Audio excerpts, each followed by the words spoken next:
Dajahaw. Good morning kabayan. At October 8 po ngayon habang may dumadaan na jet. Wow. Ayos.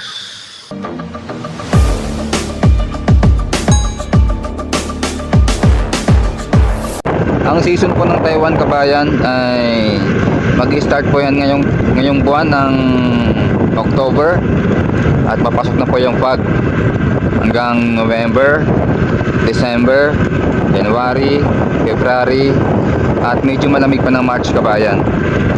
Ganyan po katagal ang lamig po dito, winter. At sobrang lamig din kabayan. Talagang para kang nasa Baguio.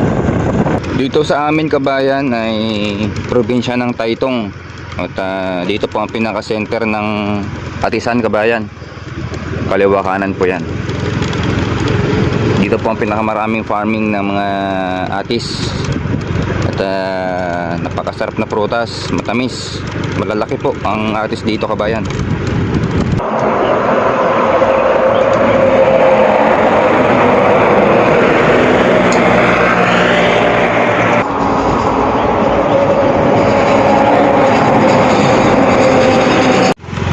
Dito ako sa aming shortcut kabayan. Ay grabe. Yan po ay ilog ng malaki kabayan. At kahapon po doon po ako nag live sa taas ng tulay. Yan po yung mga rumagasa. Ibig sabihin po niya kabayan ay lumagpas ang tubig dyan at pumasok po dito sa kabahayanan. Grabe lakas po ng bagyo. Sa bandang kanan naman po ay yan po ay mga train kabayan puntang Taytong to Taipei to Walen o Kaohsiung kabayan. Tayo po ay mag-shortcut ulit dahil dapat dito po ang daan at walang daan kabayan, sinira mismo ng bagyo.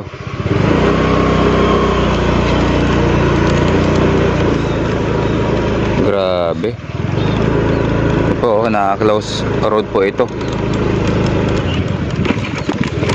Dito po tayo shortcut sa kabila kabayan.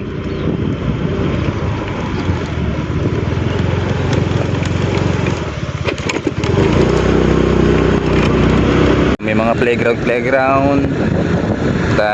Wow, nakakatawa naman dalawang to. Mga estudyante po kabayan. Sila ay nagbabike at namamasyal sa sariling bansa. Yes kuya, oh. Yan po ang rumaga sa kabayan na sobrang laki. Mga bato galing po sa kabundukan. At tayo po ngayon ay aakyat sa mga nyugan kabayan. Yan ang ating trabaho. At tayo po ay mangbubuko sa Taiwan. Sa mga hindi pa po nakapollow, wag po kalimutan mag-follow kabayan. At sa YouTube ay subscribe Kabayan TV. At maraming salamat sa suporta. Meron po ditong tunnel na umaagos ang mga tubig dahil gawa po ng bagyo kabayan.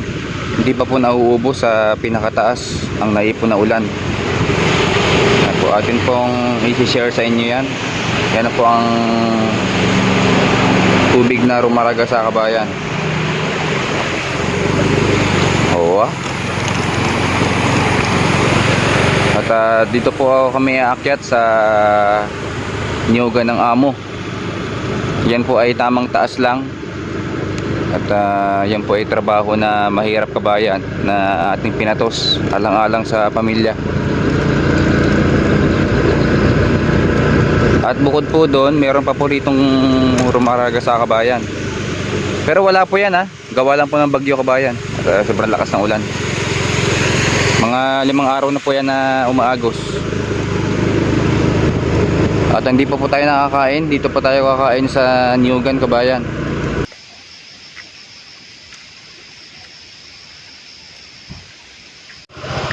Yan po ay na-harvest na kabayan. At yung iba na lang ay hindi pa.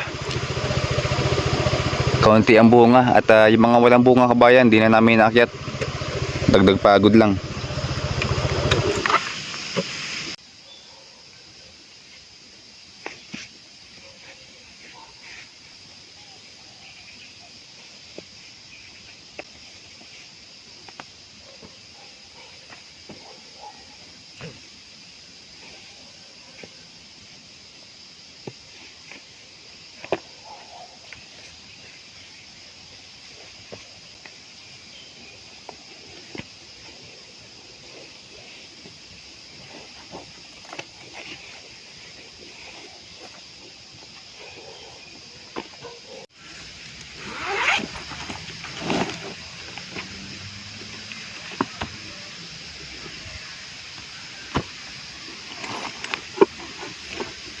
Ito ang ating mga gamit kabayan.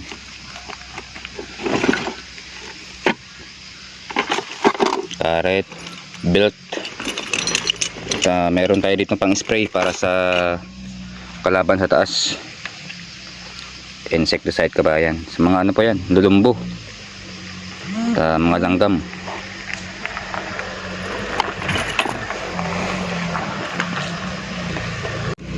Ito ang ating spike.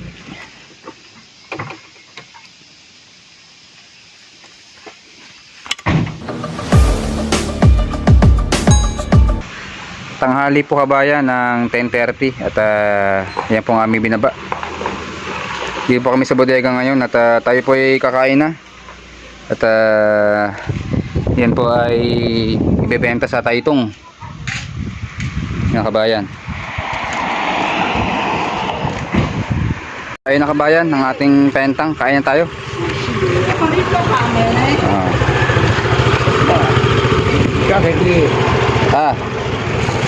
Wala. Kain tayo kabayan. Tanghali, break time. Ha. Meron tayong baon na ano. Chili garlic.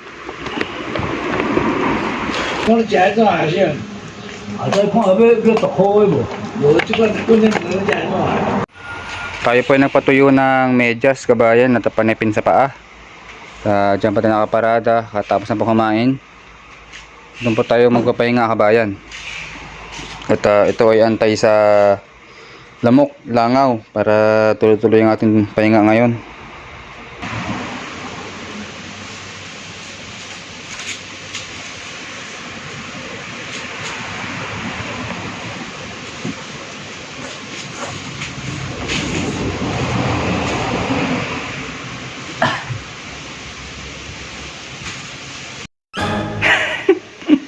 Kinuha ko lang yung cellphone ko. Magpapahinga na po tayo. At syempre kabayan, tayo po ay magka-charge ng cellphone. Ito po ay bigay ni Kuya Michael at napakalaking power bank kabayan. Ha. Malaking po yan. Malaking bagay kabayan. Ang laki po niya ay yung kabayan halos isang dangkal. At napakabigat. Ayos. At ngayong hapon kabayan ay nandito na po ako sa aming area na hindi pa natapos. Dito po ako akyat. At medyo magaganda naman ang kanyang mga bunga. Buwigan kabayan. Ngayon ang area na ito ay talagang medyo mahirap-hirap siya matrabaho kabayan dahil nga po ay taas ng bundok. At kahit po bandaron tayo ng mismong buko ay matrabaho pa rin. Ngayon kabayan, kaya po brown yan mga damo dahil nga po ay patay na po yan sa spray. Kaya sa mga hindi pa po sa akin nakapollow kabayan sa ginagawa kong content dito sa Taiwan bilang mangbubuko ay follow na po kayo at like kabayan. Kapag nagustuhan ng video ay share po natin para po makatulong-tulong po sa akin sa pag-target ng 60,000 minutes views. At dito muna tayo. Maraming salamat. God bless.